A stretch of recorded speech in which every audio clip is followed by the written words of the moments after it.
Election Day, local sports, and more. On this week's episode, I'm Hillary Donnell for Exeter TV, and this is the Exeter Biweekly Report.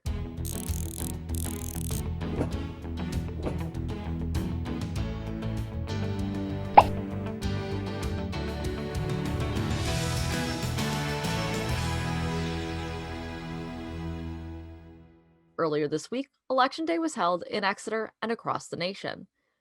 A record number of people came to Talbot Gym to have their voices be heard. We have one last message from the Exeter Town Moderator about this election.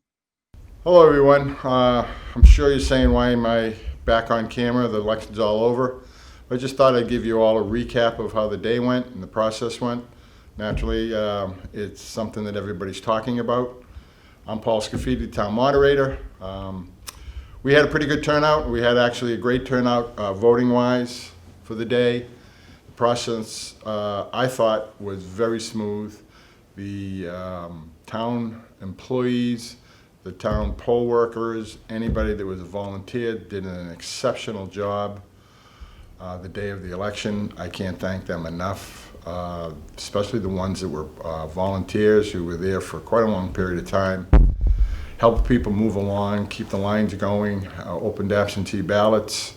It was a really well done job by them. Our poll workers, the ballot clerks, did terrific work, yeoman's work.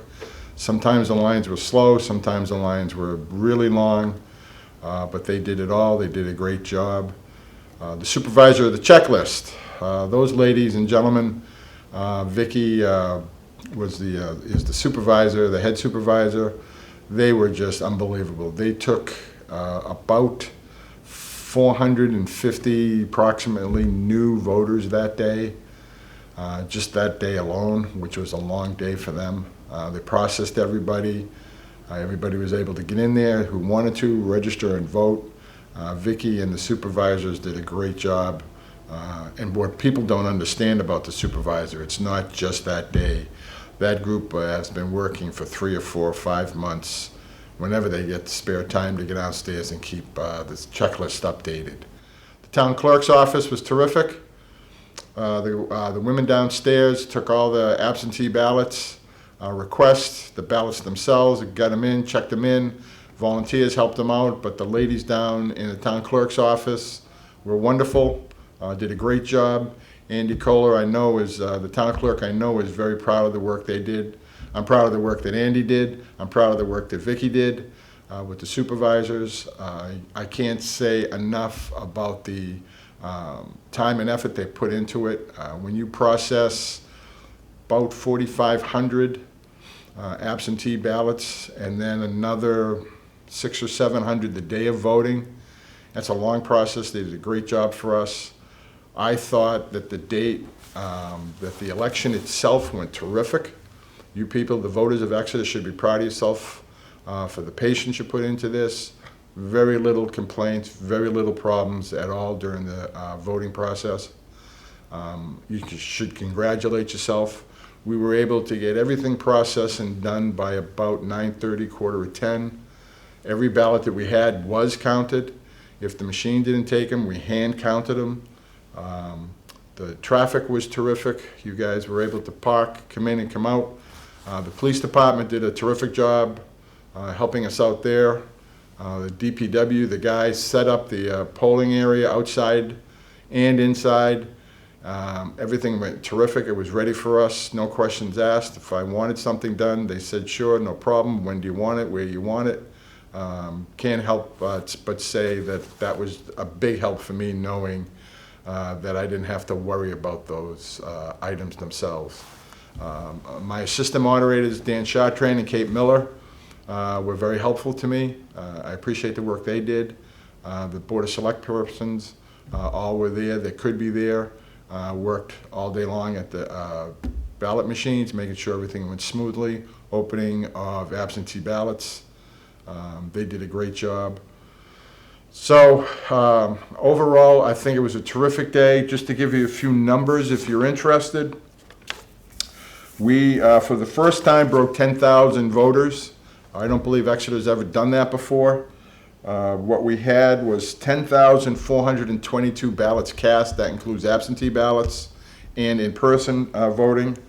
We had 5,119 absentee ballots.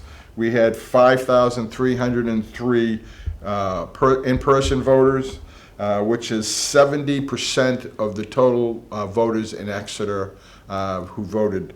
We now have, as of the 3rd, 14,819 registered voters in the town of Exeter. So the 10,422 votes were 70%. Everything, I hope, will be a little bit easier next time we vote, which is come March. But if not, I believe this is the way we have it set up now will work perfectly. It seemed to move along quite well.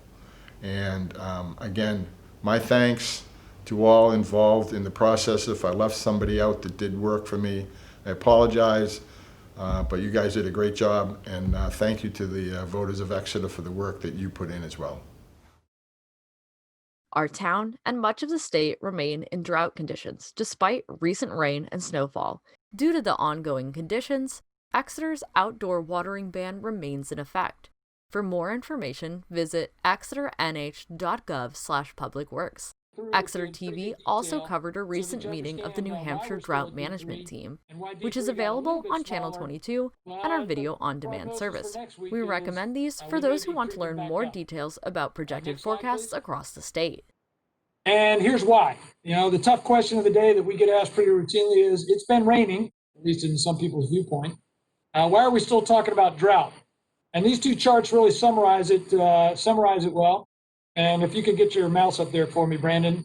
The chart on the lower left, you can see the black line dropping down. And what this is the deficit at Concord for rainfall from the blue line, the horizontal blue line that indicates average. And you can see that we are down 7.5 inches of precipitation.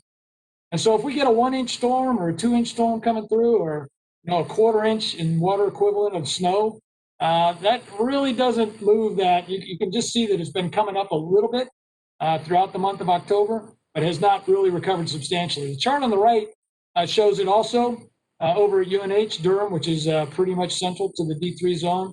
And you can see that purple line that Brandon's highlighting there is the 2020 line, is actually lower than the 2016 line, the last drought, which is that bluish sort of aqua color, all of which are well below the mustard colored line, which is the Durham average rainfall from January through to December.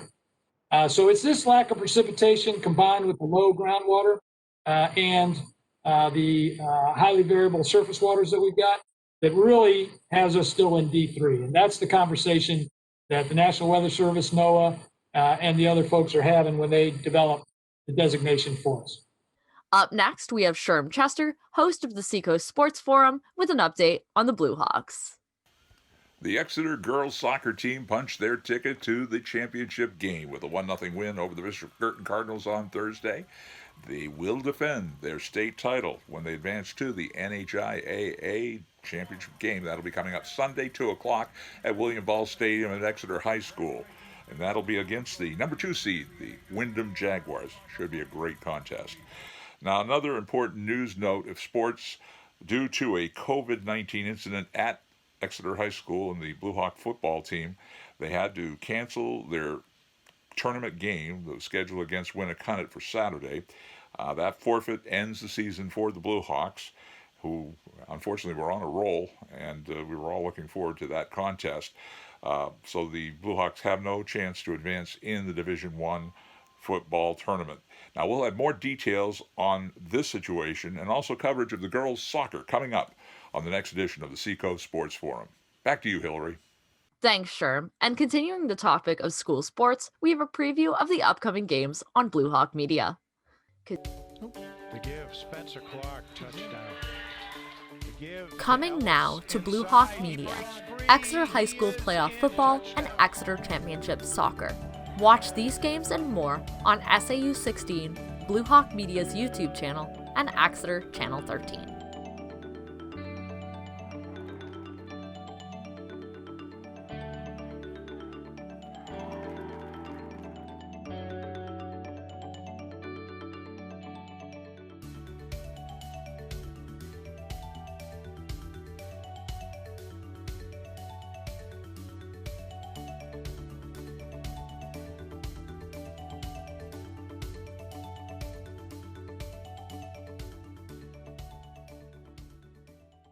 The Communications Advisory Committee is looking for feedback on official town communication.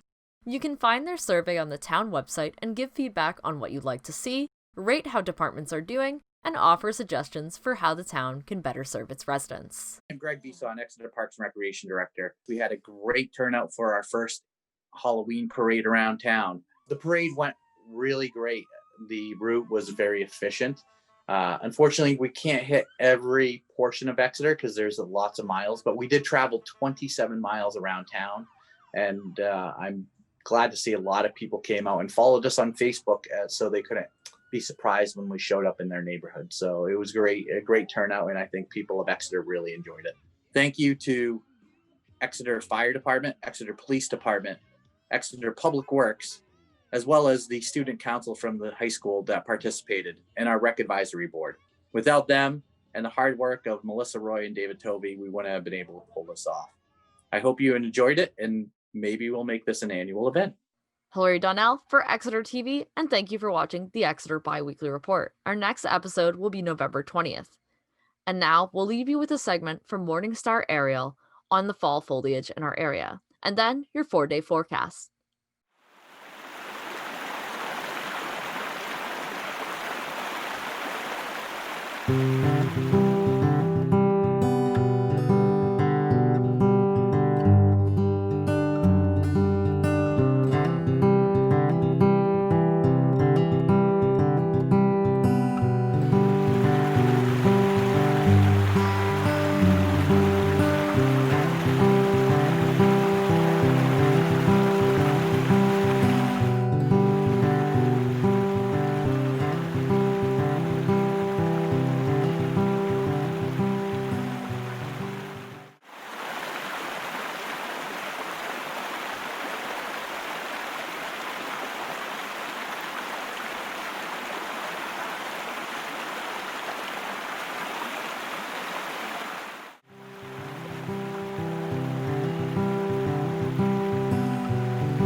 Looks like the clouds will be rolling in for most of this weekend. On Friday, expect a high of 69 degrees and a low of 49 degrees. On Saturday, expect a high of 70 degrees and a low of 46 degrees. Sunday will be mostly sunny, with a high of 62 degrees and a low of 44 degrees. Monday will be partly cloudy, with a high of 66 degrees and a low of 48 degrees.